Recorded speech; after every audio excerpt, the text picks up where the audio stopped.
Eu queria falar com o Lucas sobre justamente essa questão da visão, Lucas, eh, da construção do futebol brasileiro, cara. Você, como historiador, como é que você traz aqui pra gente as particularidades, como é que eu posso falar, a origem, né, da construção do futebol brasileiro para a gente poder entrar nas competições em si? Esse tema é importante porque, inclusive, esse título de 52 do Náutico, esse torneio dos campeões da CBD de 1952, ele narra muito a história da construção do futebol brasileiro oficializado para clubes. Vamos lá. Em 1914, é fundada a CBD, a Confederação Brasileira de Desportos.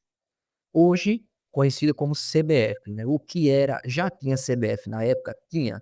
A CBF era uma pasta da Confederação Brasileira de Desportos.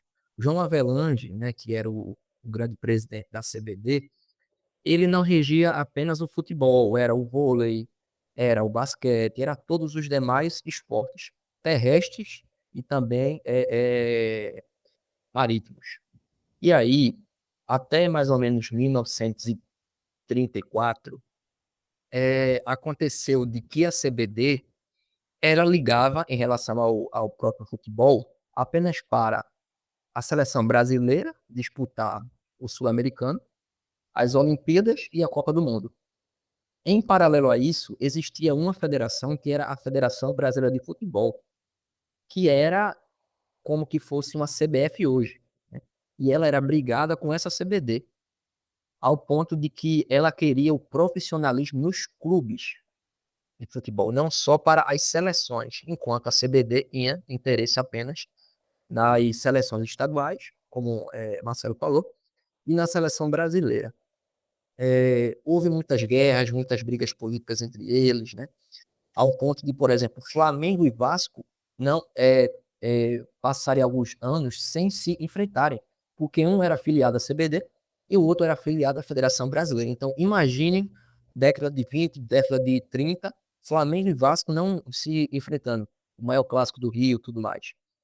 Então, acontece, e na década de 30, que é quando, de fato, assim, o profissionalismo é instalado no futebol brasileiro, mais precisamente em 1934, que foi quando o Náutico surgiu para ser profissional também, e já venceu a primeira edição do Campeonato Pernambucano, acontece uma pacificação entre a Federação Brasileira de Futebol e entre a CBD, né?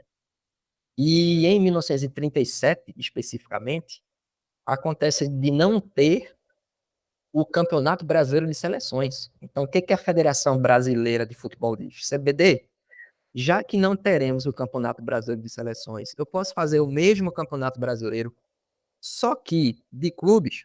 A CBD disse, ok, pode fazer. E aí é criado o Torneio dos Campeões de 1937, que é o que o Atlético Mineiro venceu e posteriormente tornou-se o Campeonato Brasileiro, né? E aí tudo isso vai caminhando, mas a CBD ela não dá muito braço e continua os processos apenas ligando para as seleções, né, tanto a brasileira, tanto as seleções estaduais. E acontece dela criar, em 1959, a Praça Brasil, que ali sim foi uma competição nacional. O que que eu posso dizer antes de continuar em relação à geografia? Que nesse meio período, de 1914 a 1959, existiam algumas competições interestaduais, como, por exemplo, o Torneio Rio-São Paulo, que era um torneio oficial. Mas, geograficamente, no âmbito de integração geográfica, integração federativa de clubes, a maior competição de clubes da história do futebol brasileiro, entre 1914 e 1959, foi o Torneio dos Campeões da CBD de 1952, vencido pelo Náutico. Não estou dizendo que foi o mais técnico da história, até porque, em paralelo a isso, tínhamos o torneio Roberto Gomes Pedrosa, o torneio Rio-São Paulo, que envolvia os 5 maiores clubes do Rio e de São Paulo. Mas em relação à geografia, à integração, a impacto de profissionalismo, impacto logístico, impacto socioambiental, o de 52 do Náutico, na história do futebol brasileiro, Foi a maior competição. E aí, nesse processo em que a CBD só cria uma competição de clubes exatamente em 1959, quando ela foi obrigada a criar, por conta que a Conmebol criou a Libertadores e tinha que ter um indicativo de um clube brasileiro, né? Verdadeiramente um campeão brasileiro, não um campeão interregional ou interestadual, como, por exemplo, a Copa Rio de 52, até aquele torneio mesmo que o Vasco venceu em 53, que é um intercontinental, que iam para o campeão paulista, campeão carioca e um campeão do Rio São Paulo. Então a CBD quis fazer algo diferente. Criou a Taça Brasil para, em 60, indicar o seu campeão. Antes disso, os clubes e as federações, os empresários vanguardistas, visionários, revolucionários, tinham ideias de criar competições. E aí vários clubes criaram competições. Tivemos algumas competições interregionais aqui mesmo no Nordeste. Tivemos o próprio Motoclube, se não me engano, ganhou uma competição no Norte-Nordeste em 48. Mas todas essas competições eram competições amistosas, eram competições não federativas, competições muitas vezes criadas por empresários, né, e não constavam. Em 52, aconteceu de ter um clube que quis criar uma competição com a finalidade de criar uma integração oficial, uma integração profissional de uma abrangência nacional dentro do seu eixo. Que no caso é o eixo setentrional, o eixo de cima. E aí que se cria os Brasis, né? Mas antes da gente falar disso, vamos voltar para a explicação da geografia. Porque quando se fala de geografia, é preciso a gente entender que esse tema que nós estamos falando aqui é falado pelo senso comum, mas ele não tem o direito e ele não será julgado pelo senso comum. Então, o senso comum pode debater, mas não vai julgar, porque isso é um pleito de futebol. A gente não está debatendo se Felipe ou Chiesa, quem foi mais jogador, Felipe ou Chiesa? Quem é mais ídolo do Náutico, Bizu ou Cuca? Ninguém está debatendo isso. Isso aí debate de mesa de bar. O que nós estamos falando aqui é um debate que quem vai julgar são 3 comissões da CBF. Então, a partir daí, nota-se que esses critérios, essas nossas conversas aqui, não é o banal. Então, para falar de geografia, a gente vai hoje matando o senso comum em relação à geografia de um ponto. Quando se olha o título de 37 do Atlético Mineiro, quando se olha o título de 52 do Náutico, diz como é que isso é nacional se todos os estados não estavam presentes? Vamos lá. A geografia no futebol é diferente da geografia, por exemplo, federativa. Por exemplo, o Brasil que quer criar um programa nacional, programa de políticas públicas, ele tem que fazer o quê? Ele tem que fazer um estudo, um levantamento, fazer uma integração das 27 federações, né? As 27 federações, coloca lá nas capitais, destina para os seus governadores, que aí eles destinam para as suas cidades. Isso é um projeto nacional do governo. No futebol não é assim. No futebol, a totalidade do futebol, ele não é na presença, ele é na originalidade, ele é na filiação e no profissionalismo. Por exemplo, o título de 37 do Atlético Mineiro, todos os estados profissionais e todos os estados filiados à Federação Brasileira de Futebol esteve presente naquela competição. Então, isso faz com que aquela competição seja totalmente nacional. E o que faz 52 do Náutico ser uma competição nacional? Primeiro, é preciso entender que é outro Brasil financeiro, outro Brasil social, outro Brasil logístico. Como o Marcelo falou, a ponte Rio-Niterói dentro de um mesmo estado não existia. Os clubes não tinham condições de fazer uma viagem a navio de carvão, tinha que ser a lenha. Não era nem de carvão. Então tinha que botar a lenha para ser transformada em carvão para poder fazer a viagem. Então veja que dificuldade. Os clubes não tinham dinheiro para navio a carvão, quanto mais aviões, carros e tudo mais. Não tinham condições. Então era outro Brasil. Esse Brasil que é um continente, convenhamos, desse tamanho, né? um país em que os seus campeonatos estaduais são mais fortes que muitas ligas nacionais do próprio continente, né? Então, o título de 52 foi como? Seguiu dois aspectos: um Brasil paralelo e a geografia totalitária.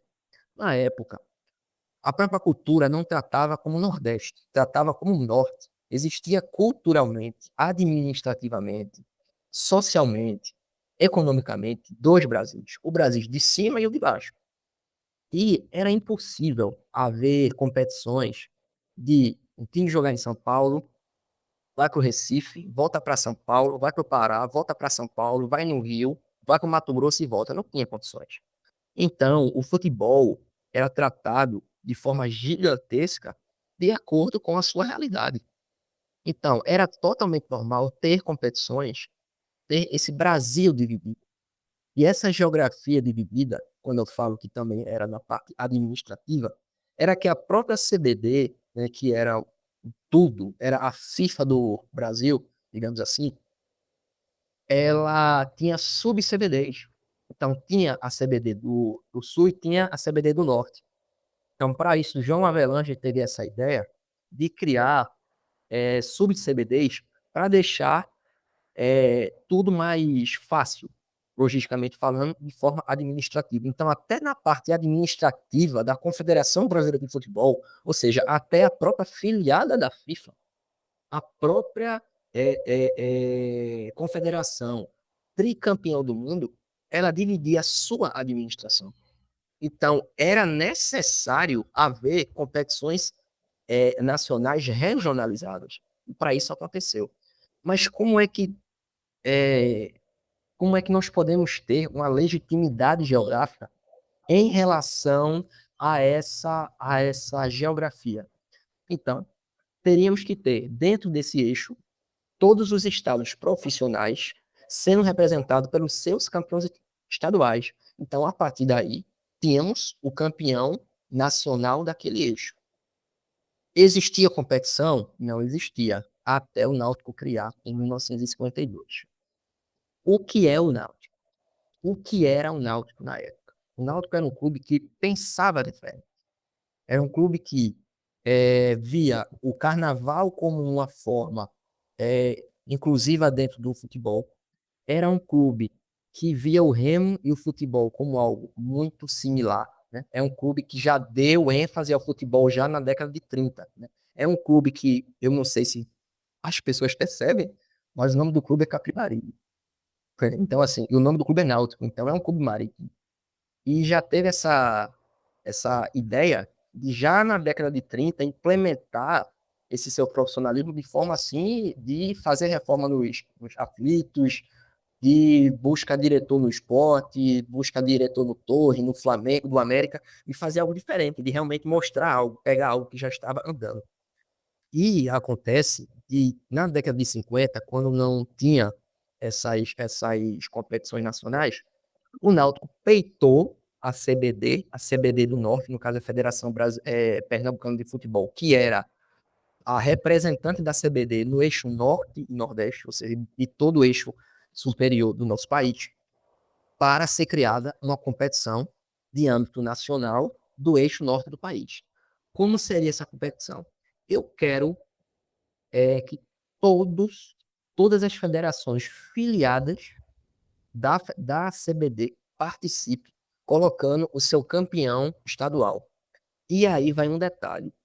Tem um estado que não era profissional e mesmo assim jogou porque o Náutico peitou que queria uma integração grande, que foi o Piauí. O Piauí, ele só veio se tornar profissional em 1961, mas o Náutico disse, ó, se o Piauí disputa através do Campeonato Brasileiro de Seleções a sua competição oficial da CBD, eu quero o CBD, que ele também participe.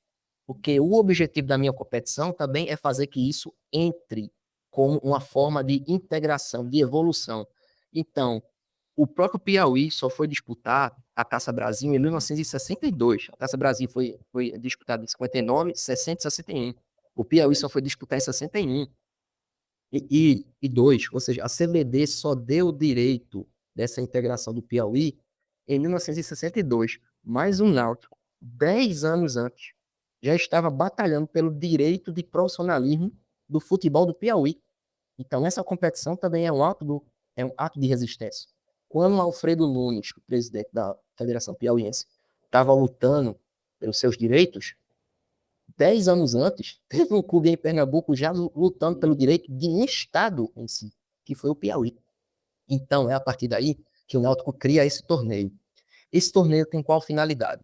Gerar o campeão máximo do eixo norte do Brasil. É uma competição interregional? Não. É uma disputa interregional de cunho nacionalizado. Tanto que a imprensa traçava como um paralelo do torneio Rio-São Paulo. Tanto que a imprensa no Brasil e no mundo tratava o Náutico como campeão brasileiro, como campeão do Brasil e como campeão nacional. Então são três esferas, três nomes, três termos diferentes que provam essa legitimidade no sentimento, né? Então, houve essa integração, houve esse respeito à geografia. Na verdade, não esse respeito, essa luta por uma geografia ainda maior, né? Houve essa busca pela oficialização que o Náutico indicou que só queria fazer a competição se a competição fosse oficial, se ela fosse profissional, se ela fosse oficial, se ela seguisse todas as regras do próprio Campeonato Brasileiro de Seleções, né, que era o máximo que nós tínhamos aqui no nosso país, e, além de tudo isso, que fosse realmente todos os trâmites legalizados, né? E aí, para ter esse trâmite legalizado, o Náutico precisaria de quê? Precisaria do parecer da CBD. Então, achamos muitos recortes de jornais que o Náutico entregou essa competição na mão da Federação Pernambucana, né, que era a CBD do Eixo Norte. Tenho que sempre frisar isso, vou sempre falar isso, sempre. E, além disso, essa documentação ela foi para Guanabara. Foi tão para Guanabara que o próprio Diário de Pernambuco informou que a CBD deu o parecer, deu a confirmação para que essa competição fosse disputada. Ou seja, o mesmo parecer dado para o Torneio dos Campeões de 1952, que o Náutico recebeu junto com a Federação Pernambucana e todos os clubes envolvidos, é o mesmo parecer que foi dado para a Taça Brasil em 59, o Robertão em 68, o Campeonato Brasileiro do Norte em 68, o Campeonato Brasileiro de Seleções. Então, assim, é uma competição, por isso que eu trato como Torneio dos Campeões da CBD, porque o Náutico, ele não foi o dono da competição, ele foi o idealizador.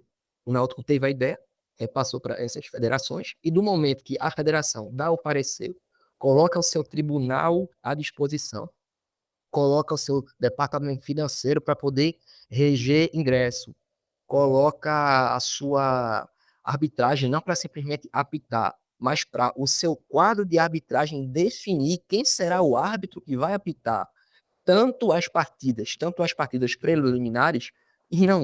Então nota-se que essa competição é de fato oficial e totalmente oficializada de forma original, muito original. E aí, seguir o regulamento, temos aí o sempre a competição de respeito tem que ter o regulamento. E essa competição houve regulamento. Então, provamos dessa categoria, né, que era uma liga, que não era uma Copa, que não era uma Recopa, que não era uma Supercopa, era uma liga, ou seja, é a ponta dessa pirâmide, né? Houve os campeonatos estaduais, houve muita briga no judiciário para ser disputada essa competição, veja que nível. Então, houve essa categoria, houve essa geografia, foi provado esses Brasis construídos. Falamos aqui, está no dossiê sobre esse período prévio do Brasileirão. Houve o regulamento, oficialidade, profissionalismo, federalização, parecer, tribunal, filiação, nacionalização, né, que é sempre constada, e, ou seja, que está dentro dos trâmites para uma unificação. E só para finalizar, todo o nosso trabalho, assim como o dossiê do Sport do Ceará e do Fortaleza que eu produzi, e esses do Náutico, é o seguinte: ele é sustentado por 2 pilares. O primeiro é o seguinte: eu não tenho que ter compromisso pelo que eu acho. A minha opinião, a opinião de João, de Marcelo, o Wilker, de todos os alvirrubros, do torcedor do Corinthians, do Milan, do Real Madrid, do Sport, do que for, ela é pequena perto do que a CBF pede. Então, todo dossiê ele é sustentado em 2 coisas. Primeiro, em cima do que as 3 comissões da CBF pedem, e ele é respondido como que tem o maior hater do mundo na minha frente fazendo perguntas. Então, eu quero ter respostas para tudo e quero poder estar dentro dos trâmites do que a CBF pede. Pode ter certeza que dentro desse dossiê nós temos tudo para ser respondido.